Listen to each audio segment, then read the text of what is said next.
3 generales del ejército mexicano me quitaron lo que era mío por derecho de sangre. Lo que mi padre construyó durante décadas, regando de cadáveres media república. Lo que yo había ganado con mis propias manos antes de cumplir 25 años. 3 cabrones con estrellas en el hombro y cuentas bancarias en las Islas Caimán me bloquearon el trono del cártel Jalisco Nueva Generación. Y si estoy contando esto, ahora es porque ya no tengo nada que perder. Y porque quiero que el mundo sepa que el CJNG no cayó solo, que lo derribaron desde adentro. Que la traición más grande no vino de los Chapitos, ni de los Viagras, ni de ningún enemigo externo, sino de los mismos hijos de puta que cobraban para protegernos. Mi nombre es Rubén Oseguera González, aunque en las calles de Jalisco me conocen como el Menchito, el hijo del Mencho, el heredero que nunca pudo heredar. Mi padre es Nemesio Oseguera Cervantes, el hombre que convirtió al CJNG en la organización criminal más violenta y expansiva de México en menos de una década.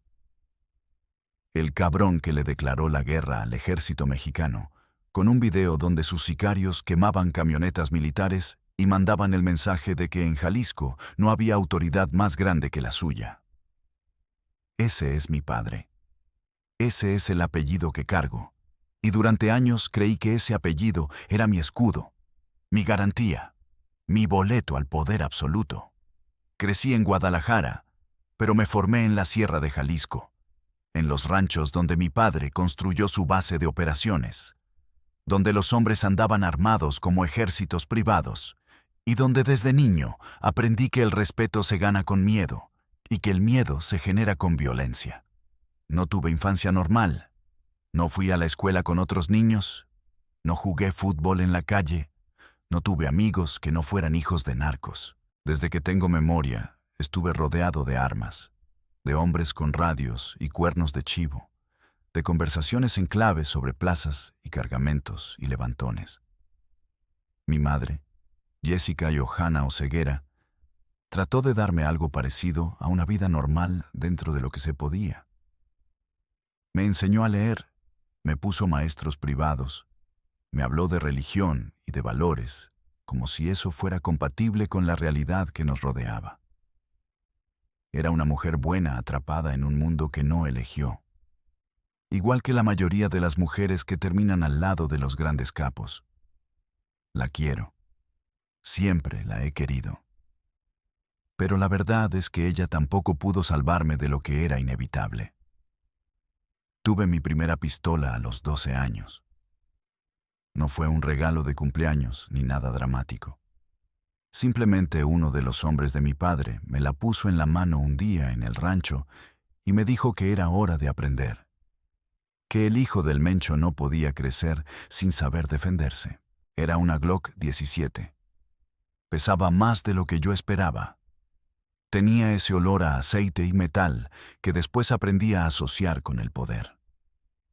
Disparé contra botellas vacías durante horas, hasta que el brazo me dolía. Y cuando finalmente acerté en 3 consecutivas, los hombres que me observaban gritaron y aplaudieron como si hubiera marcado un gol en el mundial. Mi padre me miraba desde lejos esos días, con esa expresión que nunca pude descifrar completamente. Algo entre orgullo y tristeza. Como si él supiera exactamente a qué vida me estaba condenando, pero no pudiera evitarlo. O tal vez no quisiera evitarlo, porque necesitaba un heredero en quien confiar cuando todo lo demás se derrumbara. Porque Nemesio Oseguera siempre supo que algún día iba a caer. Que nadie en ese negocio se retira voluntariamente, que el final era la prisión o la muerte. Y creo que me estaba preparando para ese momento desde que nací. A los 14 años, presencié mi primer asesinato. No lo cometí yo. Lo cometió uno de los lugartenientes de mi padre en el patio de un rancho en los Altos de Jalisco. El muerto era un hombre de unos 40 años, fornido, que había sido plaza de los Zetas y que había intentado expandirse hacia territorio que mi padre consideraba suyo. Lo trajeron encintado, con la cara hinchada de golpes, en la cajuela de una camioneta negra. Lo sacaron arrastrando. Lo pusieron de rodillas frente a mi padre, y el hombre empezó a hablar, a dar nombres, a dar información, todo lo que sabía con tal de comprar unos minutos más de vida. Mi padre lo escuchó con paciencia, sin interrumpirlo, con esa calma que a mí siempre me pareció más aterradora que la rabia. Cuando el hombre terminó de hablar, mi padre lo miró un momento en silencio y luego le hizo una seña a su lugarteniente. El disparo sonó seco en la tarde caliente del rancho. Los pájaros levantaron el vuelo de los árboles cercanos, y el hombre cayó hacia adelante en la tierra. Mi padre se giró hacia mí y me dijo con voz normal, como si nada hubiera pasado, que fuera a lavarme las manos para cenar. Esa noche no dormí. No porque me perturbara lo que había visto, sino porque me perturbó la facilidad con que mi padre lo había ordenado. La normalidad absoluta con que todos a su alrededor trataron la muerte de ese hombre como si fuera un trámite administrativo. Y me perturbó más descubrir que a mí tampoco me había afectado tanto como debería.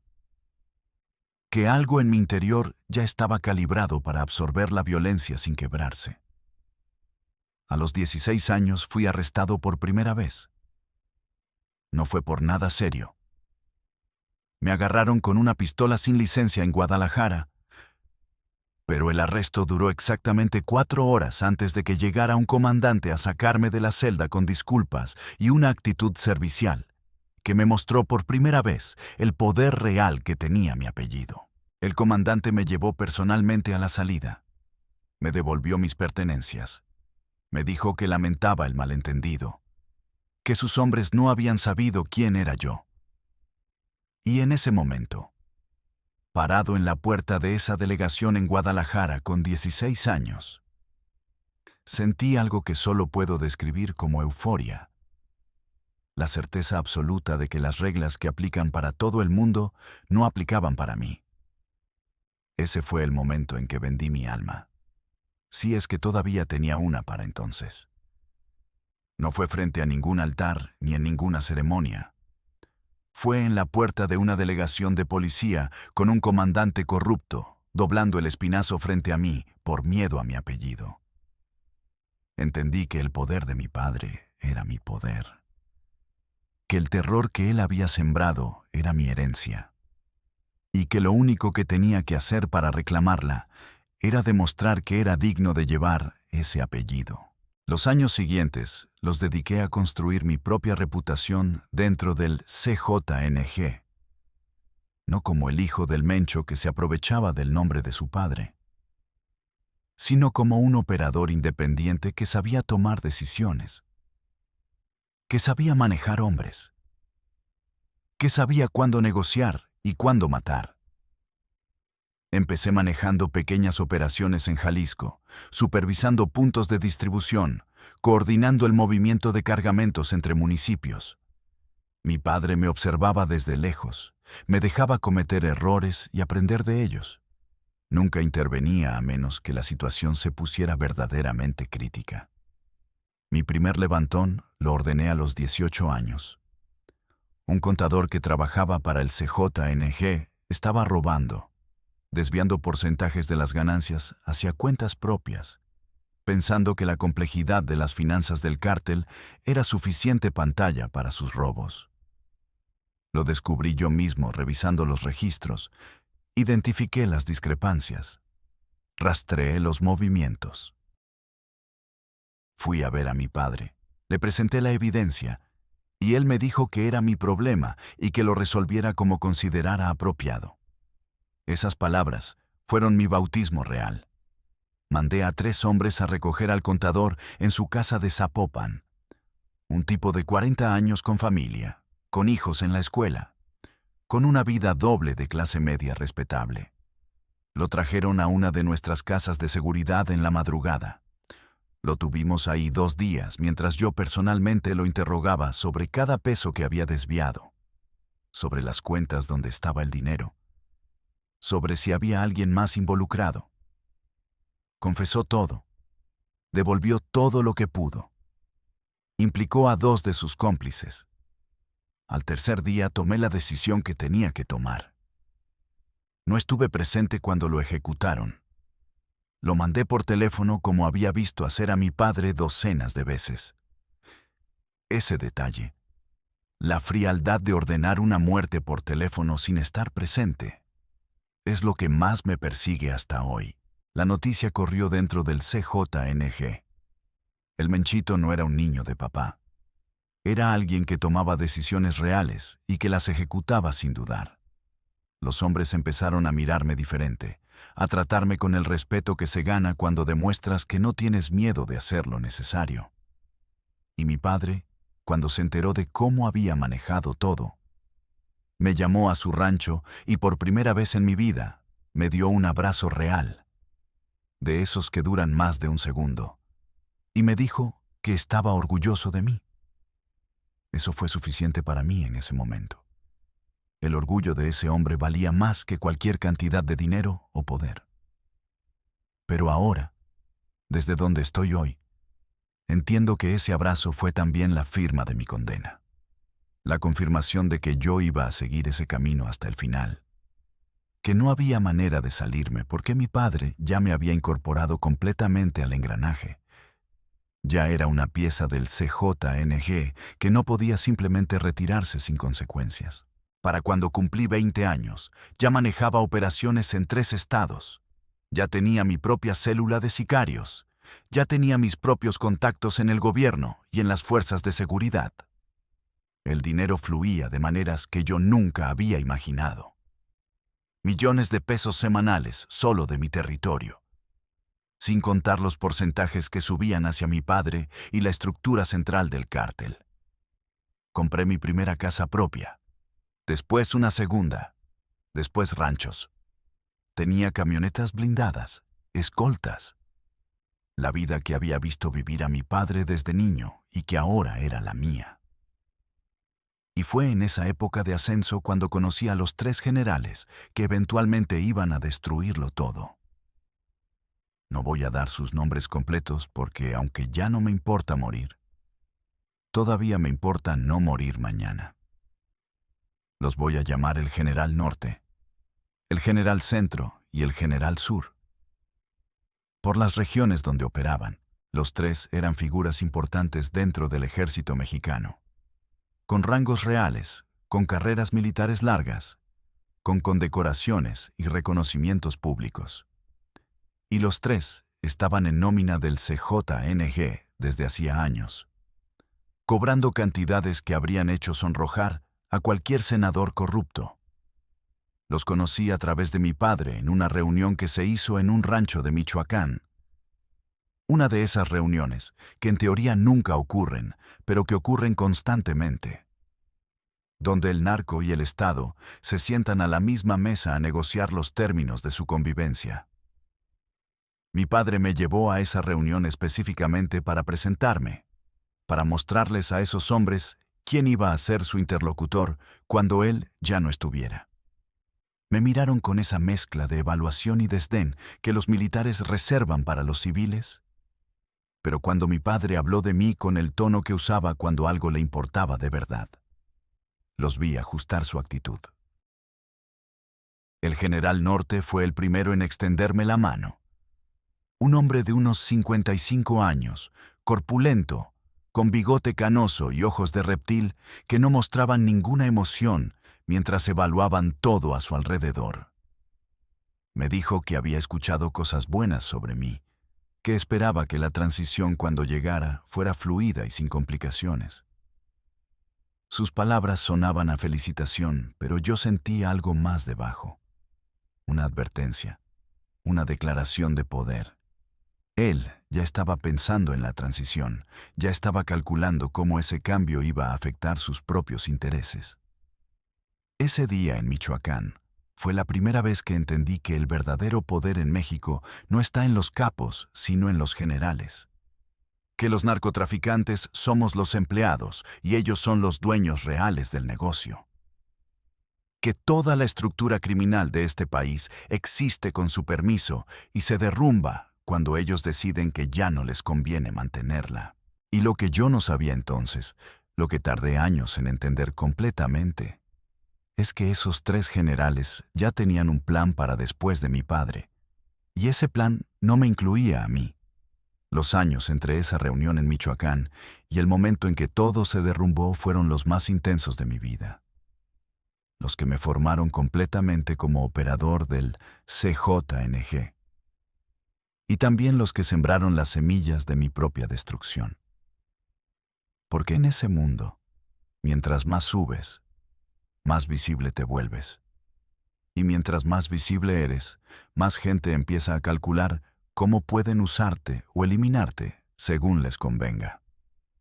Mi iniciación real dentro de las operaciones de alto nivel del CJNG comenzó cuando mi padre me encargó la expansión hacia Guanajuato.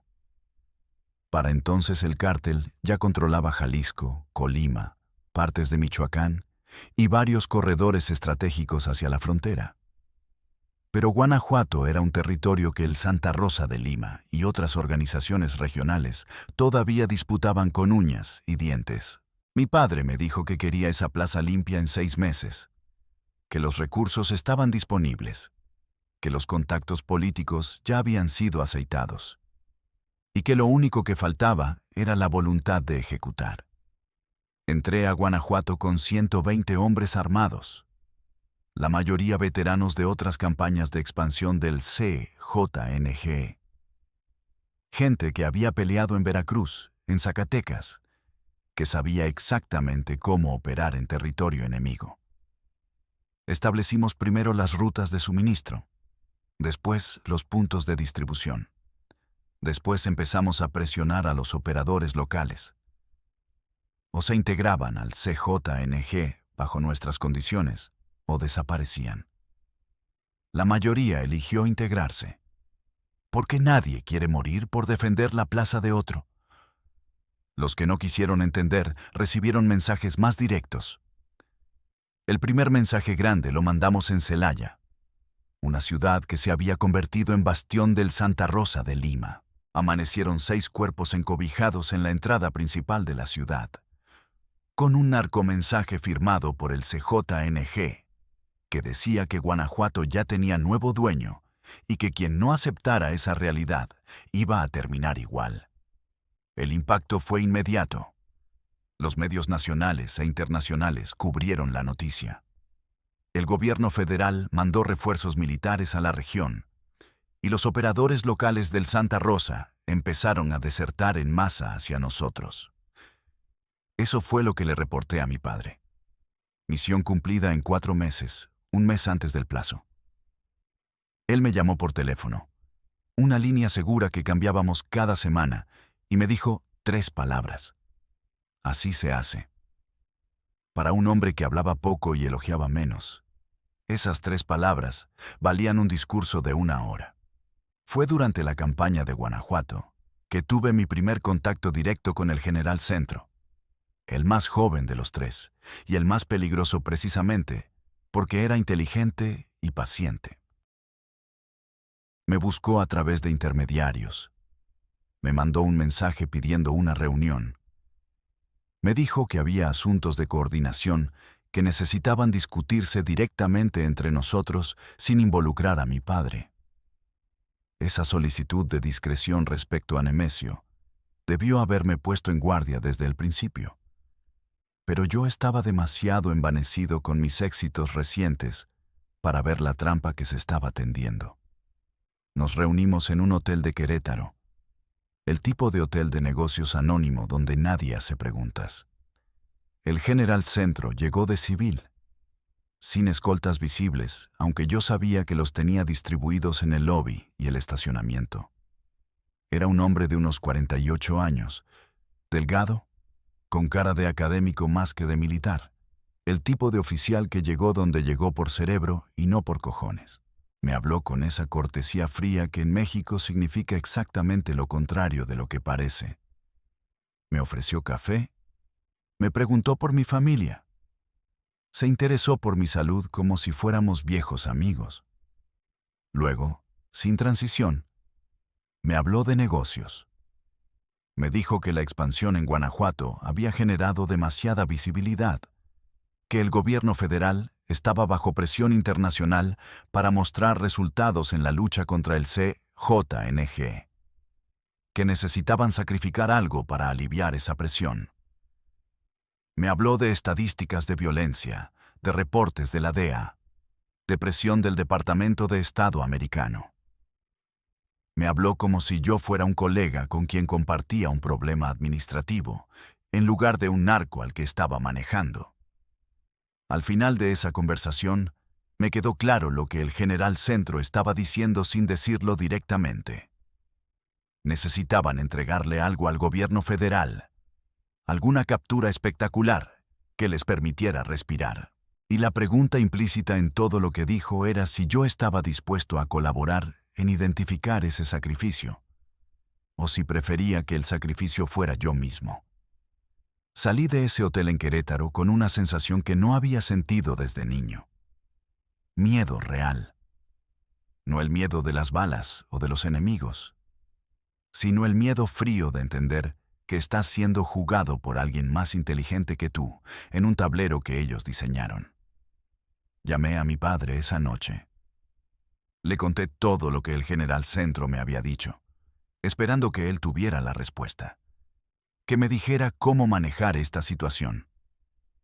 Mi padre escuchó todo en silencio, y cuando terminé, me dijo algo que no esperaba, que él ya sabía, que los generales llevaban meses mandando señales de que necesitaban un sacrificio visible, y que la negociación sobre quién iba a hacer ese sacrificio ya había comenzado a sus espaldas. Me dijo que no me preocupara, que él se estaba encargando, que tenía todo bajo control, pero en su voz había algo que yo nunca le había escuchado antes. Algo que reconocí porque lo había sentido yo mismo horas antes en ese hotel de Querétaro. Mi padre también tenía miedo. Esa revelación me sacudió más que cualquier cosa que hubiera vivido hasta entonces. Nemesio Oseguera Cervantes, el Mencho, el hombre que había convertido al CJNG en una potencia criminal que desafiaba al Estado mexicano con videos de propaganda que parecían producciones de Hollywood. El cabrón que había sobrevivido décadas en el negocio cuando la esperanza de vida de un capo mexicano promedio es de 10 años. Ese hombre tenía miedo de 3 generales corruptos.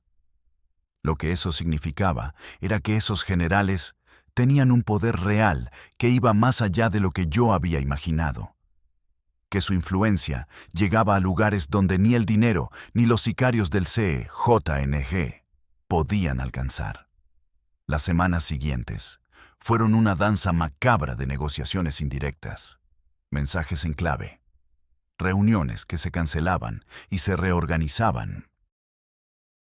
Los 3 generales actuaban coordinadamente, presentando un frente unificado que dejaba claro que habían planeado esto con anticipación. Por un lado, seguían cobrando su nómina del CJNG.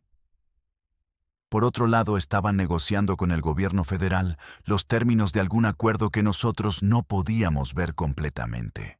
Eran hombres que jugaban en múltiples tableros simultáneamente y que sabían mantener cada juego separado de los demás. Fue entonces cuando descubrí, a través de un contacto dentro de la Secretaría de la Defensa, que me debía un favor considerable. Que los 3 generales habían estado en contacto con agentes de la DEA durante más de un año. No para entregarlos, no para cooperar en el sentido tradicional, sino para negociar inmunidad para sí mismos, a cambio de entregar información sobre las operaciones del CJNG, incluyendo rutas, cuentas bancarias, nombres de operadores. Y lo más valioso para los americanos: la ubicación aproximada de Nemesio Oseguera, mi padre.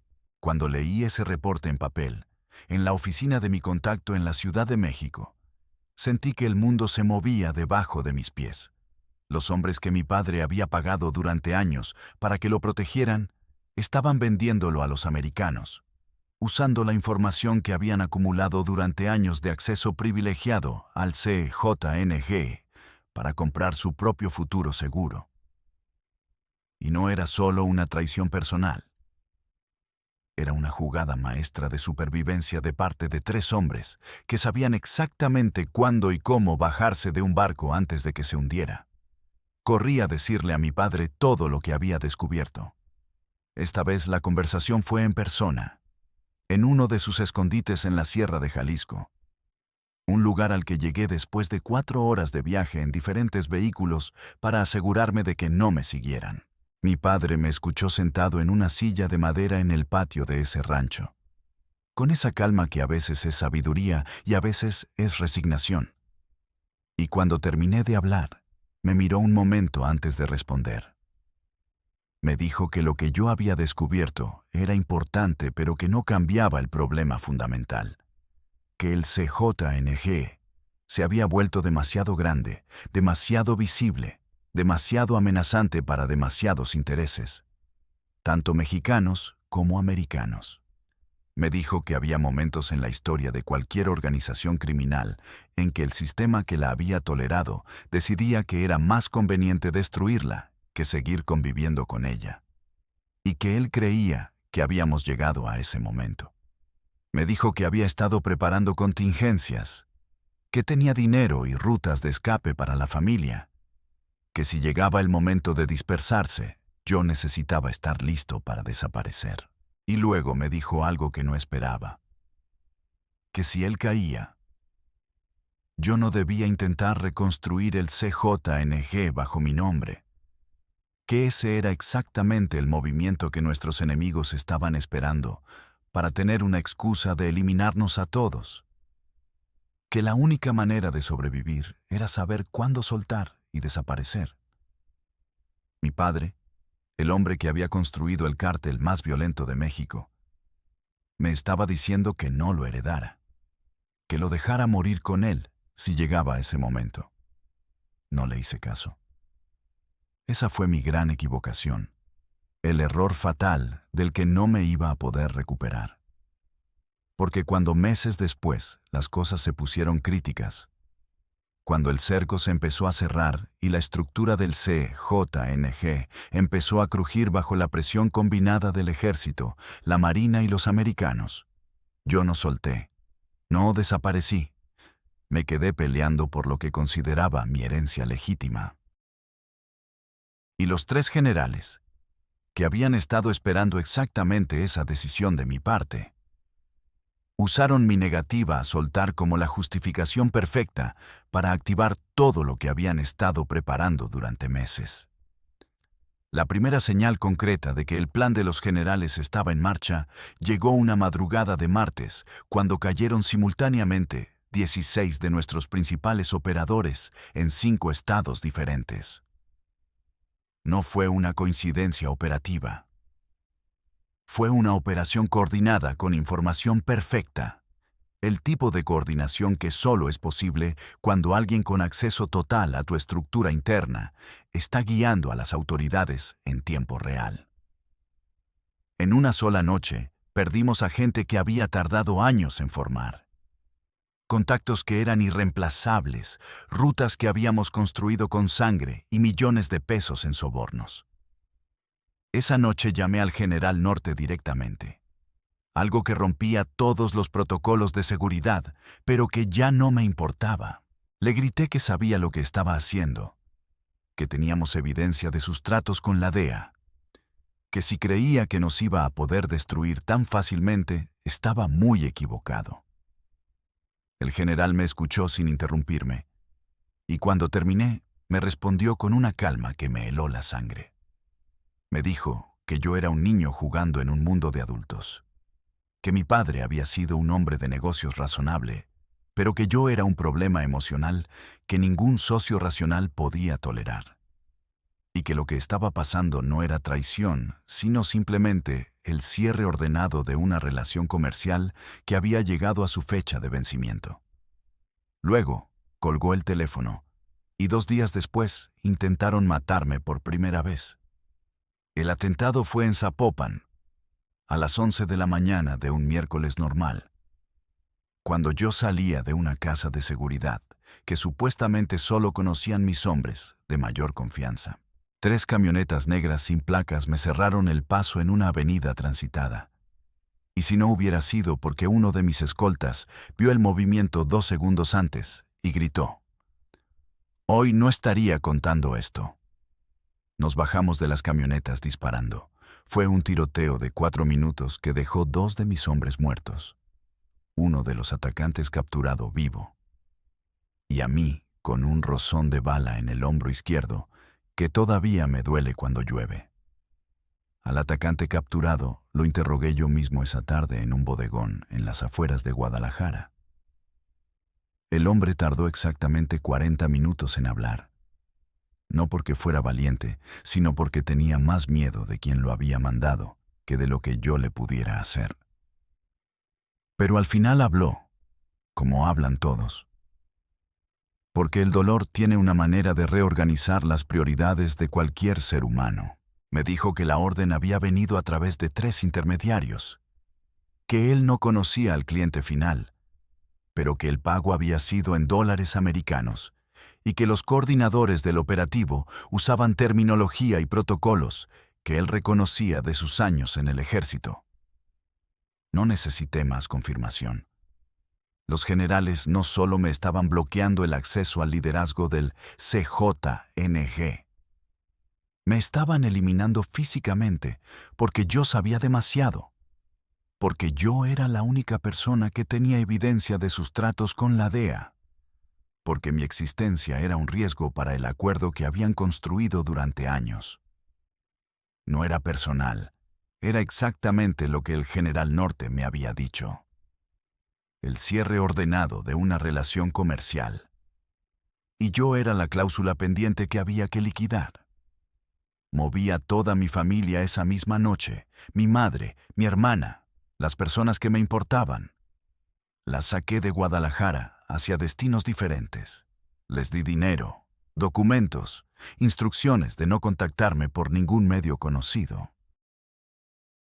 Fue la última vez que vi a mi madre en persona, parada en el aeropuerto privado con los ojos llenos de lágrimas, diciéndome que me cuidara, que no hiciera locuras, que la vida valía más que cualquier plaza o cualquier herencia. La abracé sabiendo que tal vez era la última vez, y algo en ese abrazo me recordó que debajo de todo el narco, debajo de todo el monstruo en que me había convertido, todavía había un hijo que amaba a su madre. Después de asegurar a mi familia, entré en modo de guerra total. Activé todos los recursos que tenía. Llamé a todos los favores que se me debían. Contacté a operadores del CJNG que yo sabía que seguían siendo leales a mi padre y a mí, no a la nueva estructura que los generales estaban intentando imponer. Armé una respuesta que pretendía ser contundente, que pretendía mandar el mensaje de que el Menchito no se dejaba, que venía de la sangre del Mencho y que pelear contra mí era pelear contra todo lo que el CJNG había construido. Mi primer movimiento fue filtrar la información sobre los generales, los documentos que probaban sus tratos con la DEA, a través de canales periodísticos en México y en el extranjero. Pensé que si hacía pública su traición, si los exponía ante sus propios superiores y ante los americanos con quienes supuestamente estaban cooperando, los pondría en una posición insostenible. Pensé que la revelación los destruiría antes de que pudieran completar su plan contra mí. Fue otro error de cálculo. Los generales tenían protección en lugares donde yo nunca llegué. Tenían aliados en los medios, en las fiscalías, en las redacciones de los periódicos, donde yo creía que tenía contactos confiables. Los documentos que filtré nunca se publicaron. Los periodistas que los recibieron llamaron a sus editores, y los editores llamaron a personas que eventualmente llamaron a los generales. En lugar de destruirlos, mi movimiento les confirmó que yo tenía evidencia comprometedora y que necesitaban eliminarme con más urgencia. El segundo intento de asesinato fue más profesional que el primero. Un francotirador en un edificio de departamentos en Tlaquepaque, mientras yo estaba en una reunión en un local comercial. La bala entró por la ventana y pasó a 30 centímetros de mi cabeza. Mató a uno de mis escoltas que estaba parado detrás de mí. Ese centímetro de diferencia entre la muerte y la vida es algo que piensas mucho cuando tienes tiempo para pensar. Y yo he tenido demasiado tiempo para pensar desde entonces. Después del segundo atentado, tomé la decisión de salir del país temporalmente, de reorganizarme desde afuera mientras la situación en México se estabilizaba o se definía. Tenía contactos en Centroamérica, rutas establecidas, casas de seguridad en Guatemala y Honduras que nadie en México conocía. Salí por tierra, cruzando puntos ciegos en la frontera sur que habíamos desarrollado precisamente para situaciones de emergencia, con 3 hombres de confianza y efectivo suficiente para comprar lo que necesitara. Los meses que pasé en Centroamérica fueron los más extraños de mi vida. Por primera vez desde niño no tenía el aparato del CJNG detrás de mí. No tenía cientos de hombres armados. No tenía la certeza del poder que da el apellido en territorio propio. Era simplemente un hombre con dinero en efectivo y enemigos poderosos, tratando de entender desde lejos cómo recuperar lo que era mío. Desde Guatemala, fui testigo de cómo los generales terminaban de desmantelar la estructura que mi padre había construido, usando la información que habían acumulado durante años de acceso privilegiado. Entregaron operador tras operador, ruta tras ruta, cuenta tras cuenta. No de golpe, sino en dosis calculadas. Lo suficiente para mantener contentos a los americanos y al gobierno federal. No tanto como para destruir completamente la gallina de los huevos de oro. Porque los generales seguían cobrando de las facciones del CJNG que habían decidido sobrevivir sometiéndose a su control directo. Porque eso era el plan real. Lo que entendí completamente desde la distancia de Guatemala. Los generales no querían destruir al CJNG. Querían controlarlo directamente, sin intermediarios como mi padre o como yo. Querían ser los capos de facto sin los riesgos de ser capos. Querían los beneficios del crimen organizado con la protección del uniforme militar. Y para lograrlo, necesitaban eliminar a todos los que tenían lealtades independientes. A todos los que recordaban que el cártel había sido construido por Nemesio Oseguera y que debía lealtad al apellido Oseguera. Mi padre cayó 8 meses después de que yo salí de México. No lo capturaron en un operativo espectacular ni en una balacera cinematográfica. Lo encontraron en una clínica privada en Jalisco donde estaba recibiendo tratamiento médico. Alguien dio la información exacta de la clínica, la fecha y la hora del tratamiento, el número de escoltas, todo. No fue inteligencia del ejército, ni de la Marina, ni de la DEA. Fue información entregada en bandeja desde adentro. Los generales entregaron a mi padre cuando calcularon que ya no lo necesitaban.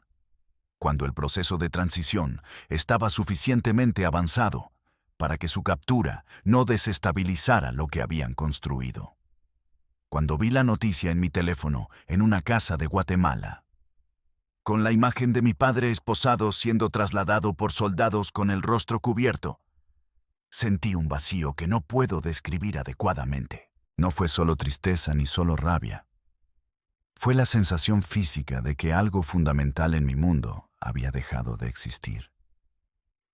Que el eje alrededor del cual había girado toda mi vida desde que nací había desaparecido. Y mezclado con todo eso, la certeza horrible de que mi padre había tenido razón.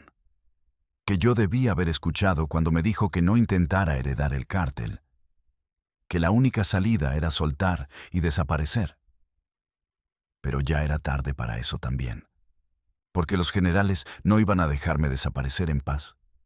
Yo sabía demasiado. Tenía demasiados documentos. Había filtrado demasiada información. Muerto o en prisión, Esas eran las únicas opciones que ellos estaban dispuestos a aceptar para mí. Y estaban usando todos sus recursos para asegurarse de que una de las dos ocurriera lo más pronto posible. Desde Guatemala me moví a Honduras, de Honduras a El Salvador. Siempre un paso adelante de la gente que me buscaba, cambiando de casa cada 2 semanas, usando nombres falsos, evitando cualquier comunicación digital que pudiera ser rastreada. Gasté millones en esos meses de huida, en seguridad, en sobornos a funcionarios centroamericanos, en mantener viva una red de contactos que se iba reduciendo conforme la gente entendía que estar cerca de mí era peligroso. Fue en esa época de huida y soledad cuando empecé a entender la magnitud real de lo que había perdido. No solo el cártel, no solo el dinero y el poder, sino algo más intangible y más doloroso. La ilusión de que yo tenía control sobre mi propio destino, de que el apellido y la inteligencia y la voluntad eran suficientes para imponerse en ese mundo. Entendí que había sido un instrumento desde el principio, que mi padre me había preparado para ser su sucesor, sin que ninguno de los dos tuviera la claridad de ver que el verdadero poder nunca había estado en manos del CJNG, sino en manos de los hombres del Estado que lo toleraban o lo reprimían según sus propias conveniencias. El horror cotidiano de esos años en el cártel, los levantones, las ejecuciones, las torturas que ordené o presencié. Todo eso empezó a cobrarme su precio en esos meses de silencio y huida. Las noches en cuartos anónimos de hoteles de Centroamérica se llenaron de imágenes que yo creía haber archivado en algún cajón mental herméticamente cerrado. El contador de Zapopan, que mandé ejecutar cuando tenía 18 años. Los hombres que cayeron en Guanajuato durante nuestra expansión. Los mensajes que mandé por teléfono ordenando cosas que prefiero no nombrar. Todo volvió con una claridad que ningún alcohol ni ninguna droga podía borrar completamente. Hoy vivo en un lugar que no voy a revelar. En condiciones que hace 10 años me habrían parecido una humillación intolerable y que ahora agradezco simplemente porque significan que sigo vivo. El dinero que pude sacar antes de que todo se derrumbara alcanza para mantenerme por años si vivo con discreción. ¿Qué es exactamente lo que hago? No tengo escoltas, no tengo camionetas blindadas, no tengo el aparato que antes consideraba indispensable para sobrevivir. Tengo una pistola, una maleta, documentos con un nombre que no es el mío, y la certeza de que cualquier día puede ser el último. Mi padre está en el sistema judicial mexicano. Probablemente camino a la extradición a Estados Unidos. No he podido hablar con él desde su captura. No me atrevo a establecer ningún tipo de contacto que pudiera comprometer su situación o revelar mi ubicación. Pienso en él todos los días. Me pregunto qué está pensando en esa celda. Si se arrepiente de algo. Si me echa la culpa por no haber seguido sus instrucciones de soltar cuando todavía había tiempo. Los 3 generales siguen en sus puestos, con sus uniformes, con sus condecoraciones, con sus carreras militares intactas. Uno de ellos fue incluso promovido recientemente. Su foto salió en los periódicos en un acto oficial, sonriendo junto a funcionarios del gobierno. Vi esa foto en internet y sentí una rabia tan pura y tan inútil que tuve que salir a caminar durante 1 hora para no romper todo lo que tenía a mi alrededor.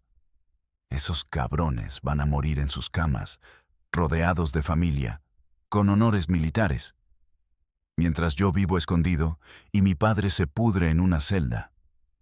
Eso es lo que llaman justicia en México. A todos los que están viendo esto y piensan que la vida del narco es poder y respeto y dinero fácil, les digo que sí, que es todo eso, pero que tiene fecha de vencimiento y que cuando esa fecha llega te cobra todo con intereses. Me pregunto a veces qué habría sido de mí si hubiera nacido en otra familia, en otra ciudad, en otro mundo. si hubiera tenido la posibilidad de elegir algo diferente. Pero esa pregunta no tiene respuesta útil, porque yo nací donde nací, y soy lo que soy, el hijo del Mencho, el heredero que no pudo heredar, el hombre que perdió todo frente a 3 generales que entendieron las reglas del juego mejor que yo. Esta es mi confesión. No busco perdón porque sé que no lo merezco. No busco compasión porque aprendí desde niño que en este mundo la compasión es una debilidad que te mata. Solo quiero que alguien sepa la verdad, que el CJNG no cayó por la valentía del ejército, ni por la efectividad de la DEA, ni por ninguna victoria del Estado sobre el crimen organizado. Cayó porque 3 hombres con estrellas en el hombro decidieron que era más rentable controlarlo que servirlo. Y porque yo fui demasiado terco para entender que algunas guerras no se pueden ganar. Soy Rubén Oseguera González, el Menchito. Y si mañana encuentran mi cuerpo en algún lugar, ya saben quién lo mandó matar. Aunque ustedes nunca van a ver sus nombres en ninguna sentencia. Porque en México hay crímenes que el sistema no investiga porque el sistema los cometió. Hay días en que pienso en entregarme, en caminar hasta una embajada americana y decir mi nombre en voz alta y dejar que el sistema me procese, que me meta en una celda limpia con 3 comidas al día y la certeza de que al menos nadie me va a meter un balazo mientras duermo. Hay algo casi reconfortante en esa idea. La rendición total, el fin de la huida, el descanso de tener que pensar en cada movimiento como si fuera el último. Pero luego pienso en los generales, en sus caras satisfechas si yo apareciera esposado en las noticias, en cómo eso completaría su narrativa de manera perfecta. El hijo del Mencho capturado, la línea Oseguera extinguida, el CJNG completamente bajo su control invisible. Y esa imagen me quita las ganas de rendirme, porque lo único que me queda en este mundo es la negativa a darles esa satisfacción. Mi hermana Jessica me mandó un mensaje hace 3 meses a través de un canal que acordamos antes de separarnos, una manera de comunicarnos que no deja rastro digital rastreable. Me dijo que está bien, que los niños están en la escuela, que tiene una vida que desde afuera parece completamente normal. Me pidió que no volviera, que no intentara contactarla por medios directos, que la manera más efectiva de protegerla era mantenerme alejado. Tenía razón, y leerlo me dolió más que cualquier bala. Mi madre también está bien, según la última información que tengo. Vive bajo un nombre diferente en un país que no voy a mencionar. En una casa modesta que no tiene nada que ver con los ranchos y las residencias que habitó durante los años de gloria del CJNG.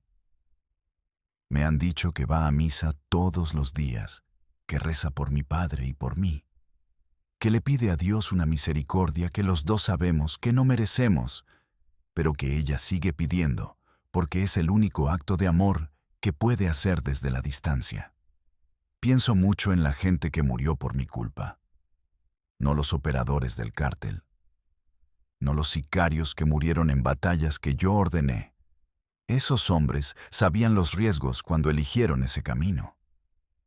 Pienso en los que no eligieron, en los civiles que quedaron en medio de operaciones que salieron mal, en familias destruidas por mensajes que pretendían asustar a los enemigos, pero que inevitablemente alcanzaban a inocentes. Ese es el peso que nadie te dice que vas a cargar cuando entras al negocio, el peso de los daños colaterales.